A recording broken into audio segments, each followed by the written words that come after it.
So today our topic of discussion would be origin of human language.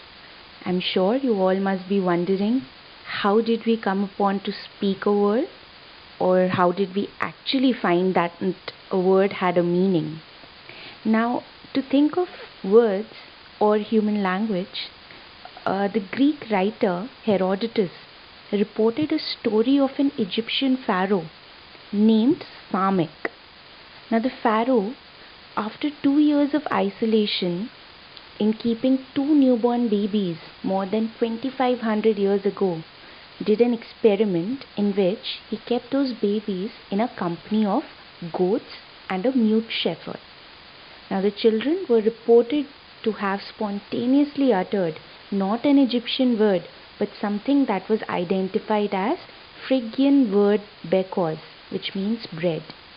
Now, the pharaoh concluded that Phrygian is an older language spoken in part of what is modern Turkey, must be the original language.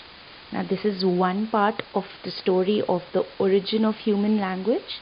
There are other many stories, and one of them being the divine source or the book of Genesis, other being King James IV of Scotland in the year 1500 spontaneously started speaking Hebrew, which made him confirm the king's belief that Hebrew had indeed been the language of Garden of Eden. Now, very young children living without access to human language in their early years grow up with no language at all. But there are some natural source of sounds which become a part of origin of human language, like splash, boom, rattle, buzz, hiss. All of these are a part of onomatopoeia, which are words sounding similar to the sounds they produce. So we normally produce spoken language on exhaled breath. Now, there were also social interaction sources, and one of the theories there were yo-he-ho theory, which meant that the sounds of a person involved in physical effort. Now, this kind of physical effort was mostly in reference to a collective physical effort. Say they are humming a tune while working in the fields, or say the song of the sailors. That's one of the ways of putting that sounds became a part of word formation or human language. And then, of course, our genes, human genes are such that we are capable of producing sounds because of our mouth and anatomy. Now, apart from the genetic sources, we also feel that lot of communication began with signals. So, say certain body language, which also become a part of human language. Now, to think of so many sources, I know it's quite a lot to process, but it will be a very interesting session to discover how we actually started talking, what were the sources of those sounds, how are those sounds produced from our mouth, and also how is human anatomy related to speech production. Then we'll also get down to a lot of details on how words were formed and other rules of word formations. Apart from that, let us quickly have an overview of what are the topics that we'll cover in today's lecture.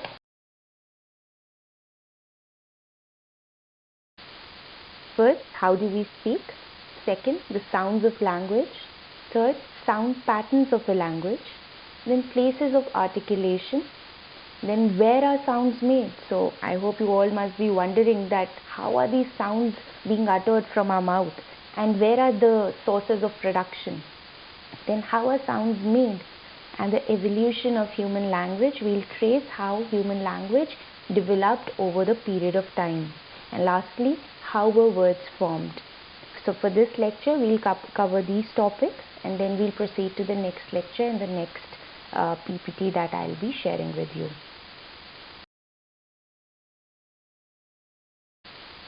Right, so talking of the first slide, how do we speak? So as you can see in the right side diagram or the representation sketch, it says the emergence of language, and the lady there is saying we need to talk, and the gentleman says So you know how sounds were produced is a matter of requirement. It's also a matter of need. So communication is a basic need of human life, and we collectively believe that our ancestors started speaking because of the need of talking. So let us discover how the sounds of language, or how do we speak, what is that study called which understands how speech sounds are made. So just to give an example why it is required is that you must have realized that there are certain words in English that we cannot use in the similar fashion as the letters we use in that particular word. So say there is a consistent way to represent the sounds we make. But how do we go about describing the sounds of a language like English? There's one solution, that is to produce a separate alphabet with symbols that represent sounds. Now when you give certain alphabets, certain symbols that represent certain sounds, it becomes phonetic alphabets. So such a set of symbols does exist, and it is called phonetic alphabet. So definitely your A, B, C, D is a part of phonetic alphabets. Now what is phonetics? The general study of the characteristics of speech sounds is called phonetics.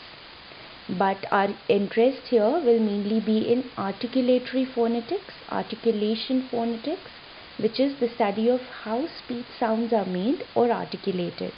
How you produce those sounds is our matter of discussion. And secondly, we'll talk about acoustic phonetics, which deals with the physical properties of speech sounds as waves in the air. So the speech that is produced with the sound waves in the air is acoustic phonetics. So we'll discuss phonetics with these two aspects, and that is about how language was produced is a study which is called phonetics. Phonetic alphabets are your A to Z alphabets, and that is the beginning of everything in terms of human language. Here in this particular presentation, my focus is on English language and the development of the language per se.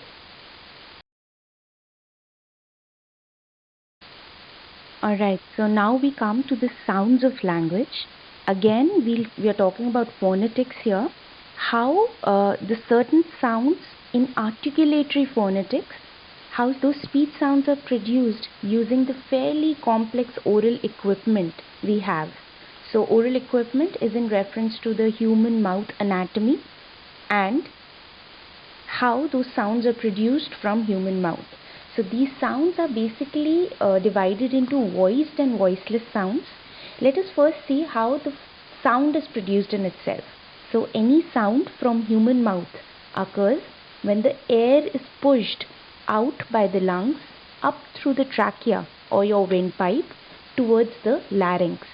And inside the larynx are two folds which are called your vocal cords, which take two positions. Now this is the basic process of human speaking, in which the sounds from the human mouth take place or are produced when the air is pushed out from your lungs towards the trachea through your windpipe and reaches the larynx. And inside the larynx are two folds of your vocal cords, and they produce two kinds of sounds. Now let us see what are those sounds. First is the voiceless sound. So when the vocal folds are spread apart, the air from the lungs passes through the windpipe between the cords unimpeded without disturbing them and produces a voiceless sound like S or F. Now what happens is, in voiceless sounds there is no vibration. That means you cannot disturb when your vocal cords are not disturbed or are unimpeded. They produce voiceless sounds. And second is voice sounds. It occurs when the vocal cords are drawn together. The air from the lungs pushes them apart. So the cords are split apart because of the air from the lung, and it leads to a vibratory effect or a vibration effect. And this way we produce sounds like Z or Z or V, V. So you can also experiment this on your own. Maybe you can do it at the moment. I'll just tell you how. Just place your fingertip gently on the top of your Adam's apple. That is that part of your larynx you can feel on your neck below your chin. And then produce sounds such as S or F.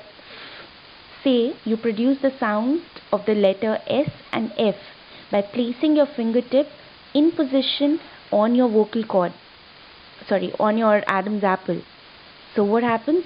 It produces a voiceless sound, right? There is no vibration. It's simply out of your mouth without any disturbance in your throat, how you can see it from outside. But there's another way in which the same process produces a vibratory effect when you take out sounds like Z, Z or V.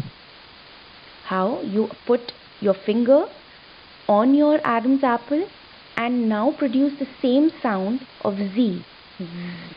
You realize that there is certain vibration that you feel, and hence it becomes a voiced sound.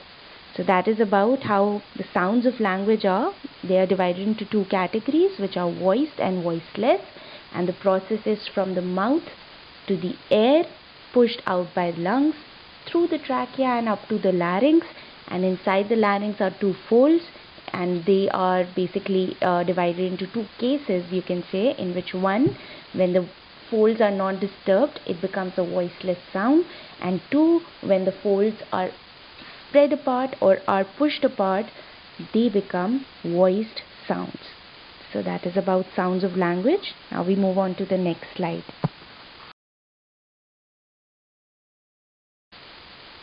Alright, so now we just discussed about the sounds of language, which are from your vocal cords.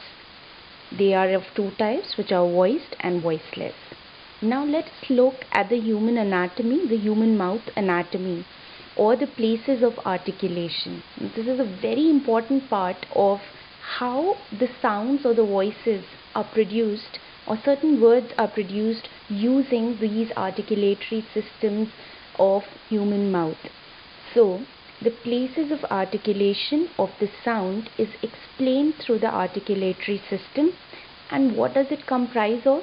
Your articulatory system, like shown on in the diagram on the right, it is basically your entire lip, starting from your lip, the outer structure of your lip, to your vocal cords. So let us quickly look at them. You can point out according to the numbers given in the diagram and see where and how are they positioned. So first, your articulatory system comprises of the vocal cords. Of course, we've just talked about it.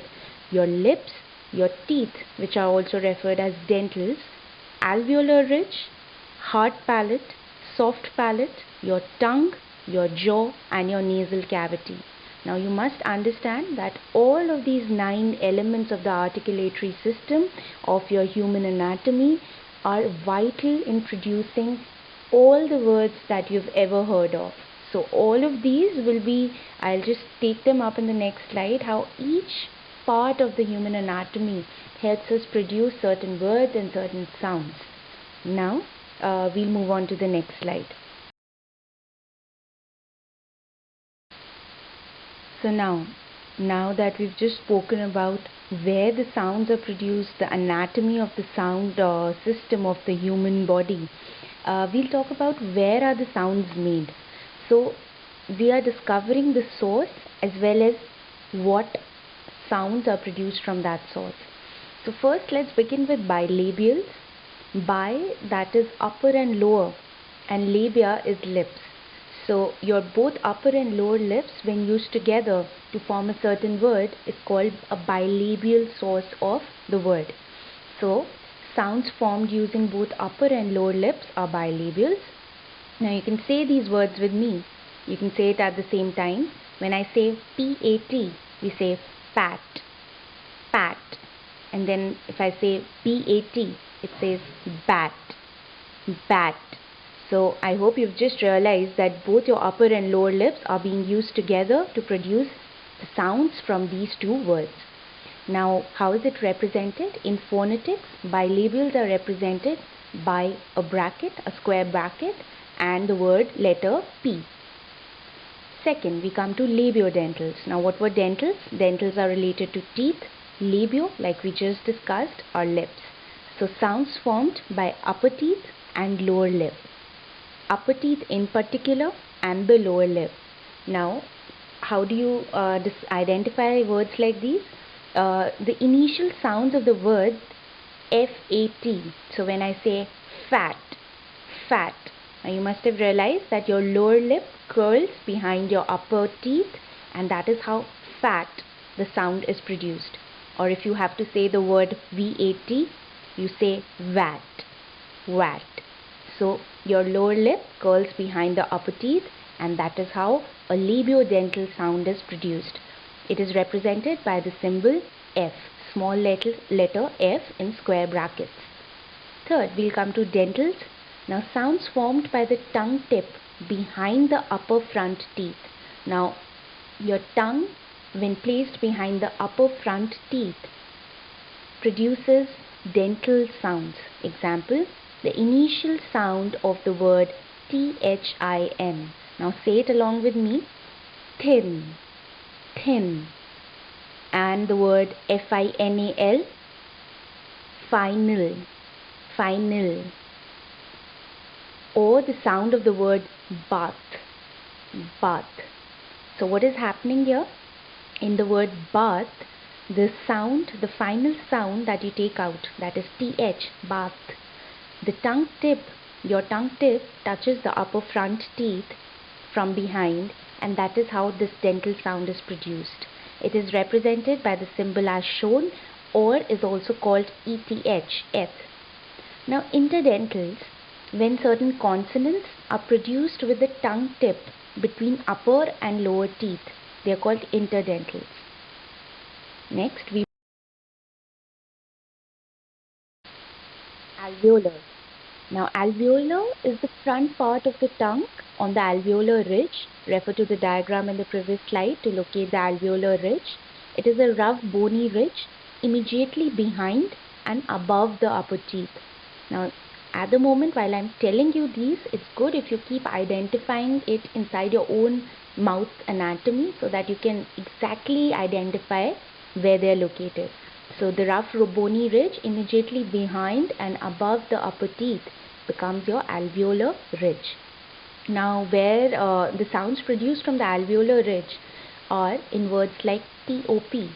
Now we'll focus on the initial sounds, the starting sounds in these words.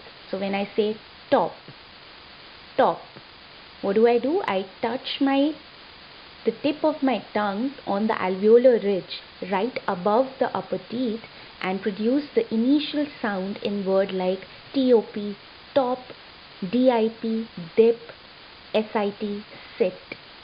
So all of these words are from alveolar when the tip of your tongue touches the alveolar ridge. Now they are represented by all these symbols S, Z, N, T and D. Now we'll come to palatals. Behind the alveolar ridge, it is the hard part on the roof of your mouth. I'm sure you can identify it now. And they produce certain sounds like in the word S-H-O-U-T, it says shout. So we'll focus on the initial sound again, shout. You can say it along with me, shout. S-H, the sound of S-H is produced from the alveolar ridge when it touches or when it works together.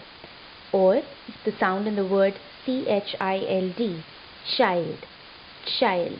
And you see how your tongue is touching the roof of the alveolar ridge, the hard part on the roof of your mouth. And what are these sounds? They are basically voiceless sounds. So palatals are your voiceless sounds. SH or CH. Shh, shh. What does this do? This does not create a vibratory effect. They are simply taken out of your vocal cords as discussed about the voiceless sounds in previous slides. Then we come to glottals. Glottals are without the use of tongue and other parts of mouth. So, example, the sound that is produced in the beginning. Focus only on the beginning of words like have, have. Do you realize how your entire mouth opens, but neither of your tongue or teeth or the ridges, alveolar ridge, are being used, or the palate is being used to produce the sound? Say it again with me. The beginning of the word, focus on the beginning of the word, have. And then you can say House. It says house, house. You see how these words are taken out from your mouth without the use of tongue or other parts. They are called glottals. Now, uvulars. Now, what are uvulars? It is the conic projection from the back edge of the middle of the soft palate. You must locate it in the diagram in the previous slide.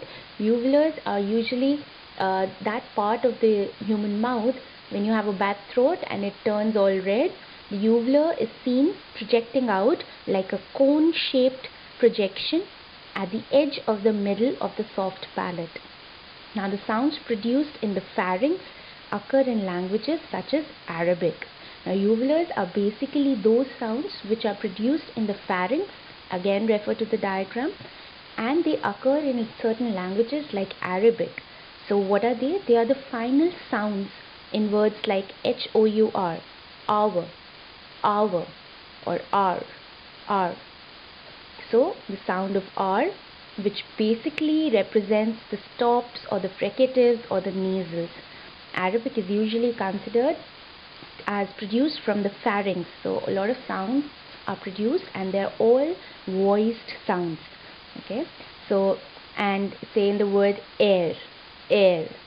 You see how that pressure develops in the pharynx. So, that is how these words are produced. We'll come to how are sounds made. And you must identify this element as what takes into the production of certain sounds. Now, for example, we'll begin with stops. These are all parts of phonetics. Let us begin with stops. Stops, it is the stopping of the air stream and then letting it go abruptly. So when, say, I want to say the word ten, ten. Now let's just focus on the beginning of the sound of this word, okay? Ten, ten. Now if you say it with me, ten. Did you see how you stopped your air stream? There was a little pressure on your belly and then you let it go abruptly. That is how stops or the sounds are produced in a word like ten. So you stop the air stream and then let it go abruptly. Second, fricatives. Fricatives are mostly produced when you block the air stream and having the air pushed through the very narrow opening. As the air is pushed through, a type of friction is produced. Now say in a word like fish, what happens is you have to focus on the beginning and the end of the word fish. So when I say fish, say it with me, fish, fish. So did you see how you blocked the airstream for a moment and your air has been pushed through the narrow opening, your vocal cords, and as the air is pushed through, there's a friction that is produced. So say it again, fish. Say it again, fish. This is fricatives. Now if we talk about affricates, affricates are basically it combines a brief stopping of the air streams with an obstructed release which causes some friction. Now say in words like cheap or jeep, you have to focus on the beginning sound of the word cheap, jeep, sheep. Now affricates are basically how are they produced? Affricates are brief stopping, a momentary stop of the airstream and then obstructing the release which causes some friction. So when I say cheap or when I say jeep, you momentarily stop the air streams. Fourth, we'll talk about nasals. When the air stream is allowed to flow out through the nose to produce certain sounds, like in the words, it's denoted by square bracket M and N. So when I say nasals, when the air stream is allowed to flow out through the nose. Let's see how. Words like morning, morning, knitting. Did you see how your nasals come into play to produce these sounds? So that is about nasal sounds. Liquids. How are liquids formed? They are formed by letting the airstream flow around the sides of the tongue as the tip of the tongue makes contact with the middle of the alveolar ridge. Now, let us just see the word first. It says, focus on the word R, the letter R, and the sound at the beginning of the word R-E-D. So when I say red, red, red, say it with me, R-E-D, red. They are formed by letting the air stream flow around the sides of the tongue as the tip of the tongue makes contact with the middle of the alveolar ridge. Now let's do it again. Tip of the tongue has to contact the middle of the alveolar ridge. So when I say red, red, so airstream is flowing around the sides of the tongue and it produces the sound red. Fifth, we'll talk about glides. What are glides? They are formed with the tongue in the motion or gliding to and fro. So when I say the word, focus on the letter first, the beginning of the word V. So when I say we, focus on W, we. So what happens? The tongue is in motion or it glides to and fro. We. Or when I say you, when I say yes. Yeah. Now sixth is glottal stops and flaps. This occurs when the space between the vocal folds, the glottis, is closed completely but very briefly and then released. When you're saying expressions like oh, or you say what happens? The vocal folds are closed briefly. Say it again with me, oh. Or you say What happens? Briefly you stop the words. Briefly you stop the vocal. There's a space between the vocal folds which is briefly closed and then released. Oh. Yeah? Now we'll talk about the word vowels. Now vowels are sounds produced with a relatively free flow of air. The way in which tongue influences the shape through which the airflow must pass. So sounds produced with free flow of air means key, me, box, to. All of these words are produced in a way in which the tongue influences the shape through which the airflow must pass. Now if you pick up the vowels in particular, say you begin with the front vowels. They are of two types, front and back vowels. Front vowels, when pronounced in words like key. So you see how when you say key, your tongue takes a shape through which the airflow passes. It's a free flow of air. Key. Now you say me. Now consider the back vowels. Say the word box. Box. Say the word to. To. You see how your tongue is making a shape through which the airflow is passing. Eighth, we'll come to diphthongs. Now diphthongs are when our vocal organs move from one vocalic position to another, used with a combination of two vowel sounds known as diphthongs. So because there are two vowel sounds in a particular word, it becomes a diphthong. How? In words like I, you see there are two vowel sounds in the word formation, in the word pie or in the word eat. All of these are produced when the vocal organs move from one vocalic position to another. The main idea of a diphthong is there are two vowel sounds in a diphthong. I, pie, ate. Lastly, subtle individual variations. This happens when you make no distinction between the vowels in the words. Say in words like caught and caught. You see they are spelled completely different, but there are subtle variations and you will not be able to identify them so clearly, but when you make no distinction in the vowels in the words, that becomes subtle individual variations like caught and caught.